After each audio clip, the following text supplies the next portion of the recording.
നമ്മളൊരു നല്ല മനുഷ്യരാവുന്നത് എപ്പോഴാണെന്നറിയോ? നമ്മൾ ഭയങ്കര മുത്തക്കിയായിട്ട് ജീവിച്ച് നാട്ടുകാരെ ബോധ്യപ്പെടുത്തി ഒരു ഖുർആന്റെ നടുക്കണ്ടാണ് നാട്ടുകാരെ കൊണ്ട് പറയിപ്പിക്കുമ്പോഴല്ല. അള്ളാഹുവിന്റെ ഹബീബായ നബിതങ്ങൾ മദീനത്തെ പള്ളിയിൽ വെച്ച് ഓർമ്മപ്പെടുത്തി, അൽ മുസ്ലിമോ മൻ സലിമൽ മുസ്ലിമൂന. ഒരു മുസ്ലിമിന്റെ ഏറ്റവും നല്ല ഐഡന്റിറ്റി അവൻ മറ്റൊരാളെ വേദനിപ്പിച്ചിട്ടുണ്ടാവില്ല, മറ്റൊരാളെ സങ്കടത്തിന് ഓൻ കാരണമായിട്ടുണ്ടാവില്ല. വാക്കുകൊണ്ടോ പ്രവൃത്തിയുണ്ടോ നോട്ടം കൊണ്ടോ സംസാരം കൊണ്ടോ ഒരു മനസ്സും അവൻ കരയിപ്പിച്ചിട്ടുണ്ടാവില്ല. വിശുദ്ധ ഖുർആനിന്റെ പല ഭാഗത്തും അള്ളാഹു പറഞ്ഞില്ലേ, വൈലുല്ലി കുല്ലി ഹുമസത്തിൽ ലുമസ, കുത്തിപ്പറയുന്നവർക്കും അവഹേളിക്കുന്നവർക്കും നാശം. എന്താ കാരണം? ഒരടി അടിച്ച അതിന്റെ വേദന, അതിന്റെ തണുപ്പ് അല്ലെങ്കിൽ തരിപ്പ് മാറുന്നത് വരെ ഉള്ളൂ. പക്ഷെ ഇന്നും ഈ ഇരിക്കുന്ന പല ഉമ്മാരെയും ബാപ്പാരെയും മനസ്സിലും പലരെയും വാക്കുണ്ട്, മുറിഞ്ഞ മനസ്സുണ്ട്. പലരും വാവിട്ട് നാവുണ്ടുകൊണ്ട് പറഞ്ഞ വാക്കിന്റെ പേരിൽ ഇപ്പോഴും നെഞ്ചുപൊട്ടി ജീവിക്കുന്നവരുണ്ട്. കാരണം വാക്കുകളെ കൊണ്ട് മുറിഞ്ഞ മനസ്സിന് ലോകത്തൊരു മരുന്നും കണ്ടെത്തിയിട്ടില്ല.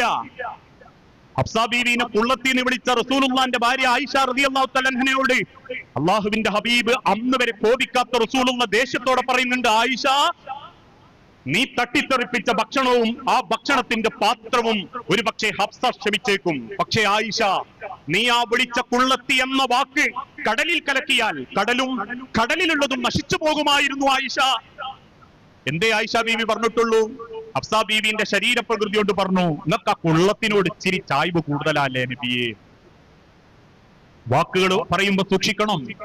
നാവുകളെ കൊണ്ട് മുറിഞ്ഞ മനസ്സുകളിൽ ഒരു മനുഷ്യൻ ഏറ്റവും നല്ലോനാവുന്നത് എപ്പോഴാന്ന് ചോദിച്ചാൽ, നമ്മൾ കാരണം ഒരാളും സങ്കടപ്പെടുന്നില്ല, ഒരാളെയും നമ്മൾ കരയിപ്പിച്ചിട്ടില്ല എന്ന് തീരുമാനിക്കുമ്പോഴാ. ഇന്ന് ആ ഒരു ചിന്ത നമ്മളൊന്ന് സ്വഭാവത്തിൽ നടപ്പിലാക്കുക, വലിയ സമാധാന മനസ്സിനുണ്ടാകുക. ഞാൻ പലപ്പോഴും എന്റെ കഥ എനിക്ക് പറയാൻ പറ്റൂ. ഞാൻ പറയാറുണ്ട്, ഞാൻ അറിഞ്ഞുകൊണ്ട് ഒരാൾ ഇന്നുവരെ ഒരു സങ്കടപ്പെടുത്തിയതായിട്ട് എനിക്കറിയാല. പ്രസംഗത്തിൽ ചിലപ്പം ഖുറാഫാത്തിനെ പറ്റിയും ഷിർക്കിനെ പറ്റിയൊക്കെ പറയുമ്പോൾ ചിലർ തെറി വിളിക്കും, അത് കുറ്റം പറച്ചിലാന്ന് പറയുമെങ്കിൽ പോലും അറിഞ്ഞുകൊണ്ടൊരു വ്യക്തിയെയോ ഒരാളെയോ ഒരു കുടുംബത്തിനെയോ എന്തിന് ഒരാളെ എന്തെങ്കിലും കേൾക്കാൻ നിൽക്കുമ്പോൾ പോലും, ഞാനൊരു അധ്യാപകനാ, എന്റെ സ്കൂളിലെ സഹപ്രവർത്തകർ സംസാരിക്കുമ്പോൾ പോലും ഞാൻ പറയാറുണ്ട്, അതങ്ങനത്തെ ഒരു കാര്യമാണെങ്കിൽ ഞാൻ പതുക്കെ എഴുന്നേറ്റ് മാറിപ്പോകും.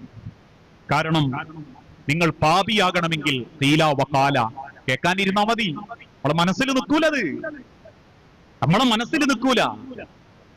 ഒരാൾ നമ്മളെ മുഖത്തേക്കൊക്കെ ഒരു ചിരിയോ ഒരു നോട്ടോ അങ്ങനെ നോക്കുമ്പോൾ ചിലരെ മനസ്സിങ്ങനെ പെടയും. അതുകൊണ്ടാ അവരെ പറ്റി നമ്മൾ എന്തോ പറഞ്ഞതുപോലെ അറിഞ്ഞോന്നുള്ള ബേജാറാണ്.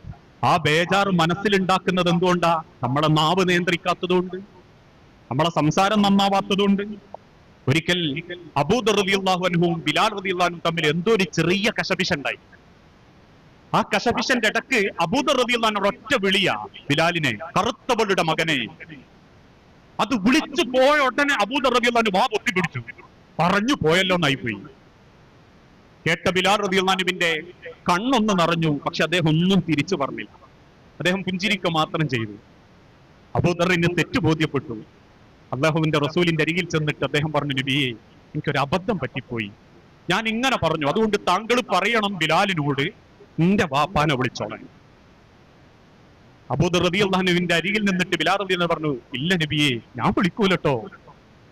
ഉടനെ അബൂദർ റളിയല്ലാഹു അൻഹു പറഞ്ഞു, എങ്കിൽ റസൂലെ, ഞാൻ എന്റെ കവിള് മണലിൽ ഇങ്ങനെ ചരിച്ചു വെക്കാം, എന്റെ വലത്തെ കവിള് നോക്കിയിട്ട് ബിലാലിനോട് കാലെടുത്ത് ചവിട്ടാൻ പറയണം. ബിലാൽ റളിയല്ലാഹു അൻഹു അബൂദറിനെ ഇങ്ങനെ ചേർത്ത് പിടിച്ചിട്ട് പറഞ്ഞു, ഇല്ല അബൂദറെ, ഞാനത് അള്ളാഹുവിന്റെ അരികിലേക്ക് വിട്ടു, പടച്ചോൻ എനിക്ക് പുറത്തു. ആലോചിച്ച് നോക്കി മനുഷ്യരെ, പറഞ്ഞ വാക്കുകൊണ്ട് വേദനിച്ചൊരു മനസ്സിന്റെ സങ്കടം ആരോടും കൂടിയാ പറയുന്നത്.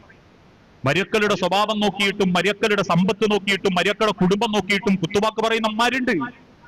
ഈ ഉമ്മാരെ തെറി പറയുന്നവരും ഉമ്മാന്റെ കുറ്റം സ്വന്തം പുരെ പോയി പറയുന്ന പെമ്മക്കുട്ടികളുണ്ട്. ഞാൻ ആക്ഷേപിക്കല്ലോ. എന്തെങ്കിലും ഒരു കാര്യം ഉണ്ടാക്കുമ്പോഴേക്കും കായും പൂയും വെച്ച് തെറി വിളിക്കുന്ന ആണുങ്ങളുണ്ട്.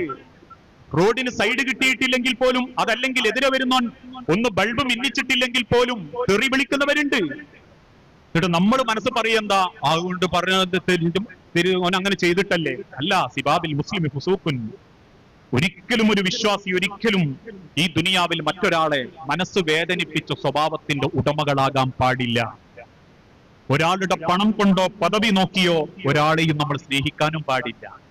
എന്റെ പ്രസംഗത്തിൽ തന്നെ നിങ്ങൾ കുറെ കേട്ടിട്ടുണ്ടാകും, ആളും തരവും നോക്കിയിട്ടൊക്കെ ബന്ധം ചേരുന്നവരുണ്ട്. അത്യാവശ്യം കുടുംബത്തിൽ പൈസ ഉള്ള മൂത്താപ്പയാണെ മൂത്താപ്പാന്റെ പൊരയിലെ സുന്നത്ത് കല്യാണത്തിന് വരെ ചോദിക്കാണ്ട് ആൾക്കാർ പോകും സമ്മാനവുമായിട്ട്. എന്നാ ഇളയോനോ ഓ നാട്ടിൽ എങ്ങനെങ്കിലും ദിവസക്കൂലിക്ക് ജീവിക്കുന്നവനാണ്, ഓനെ ചെന്നോക്കാൻ ആരും ഉണ്ടാവില്ല. പൈസ ഉള്ളവന്റെ അടുത്തേക്ക് പോകാനും പണമുള്ളവന്റെ സൗഹൃദം കൂടാനും ബന്ധം കൂടാനും ഒക്കെ ആൾക്കാർക്ക് വലിയ താല്പര്യമാണ്. ആളും തരവും നോക്കിയിട്ട് ആ കല്യാണങ്ങളിൽ പോലും ക്ഷണം നടക്കുന്നത്. ഇപ്പോഴത്തെ കാലഘട്ടത്തിലില്ലേ ചിലപ്പോ 3 ദിവസമൊക്കെയാ കല്യാണം. എന്നിട്ട് ആൾക്കാർ പറയും അതെന്തുകൊണ്ടാ? അത് ഓരോ ദർജ തിരിച്ചതാ. വെള്ളിയാഴ്ച ഒരു കൂട്ടര്, ശനിയാഴ്ച വേറൊരു കൂട്ടര്, ഞായറാഴ്ച വേറൊരു കൂട്ടര്, 3 കൂട്ടർക്കും 3 ഐറ്റം ഭക്ഷണം. ആളും തരവും നോക്കിയിട്ട് സ്വഭാവം കാണിക്കുന്നവര്, പെരുമാറുന്നവര്, ഇങ്ങനെ പല നിലക്കും ആളുകൾ പോകുമ്പോ ഒരിക്കലും ദുനിയാവിലെ ഒരാളുടെ വലുപ്പം കണ്ടിട്ടോ ഒരാളുടെ ജീവിത വിജയം കണ്ടിട്ടോ നമ്മൾ ഒരാളോട് ആ നിലക്കുള്ള സ്വഭാവമോ ആ നിലക്കുള്ള ഒരു രീതിയോ പ്രകടിപ്പിക്കാൻ പാടില്ല. കാരണം പടച്ചോൻ ദുനിയാവിന് ഒരു വിലയും കൊടുത്തിട്ടില്ല. ഈ ദുനിയാവിനെ നമ്മൾ അങ്ങനെ കണ്ടാൽ മതി.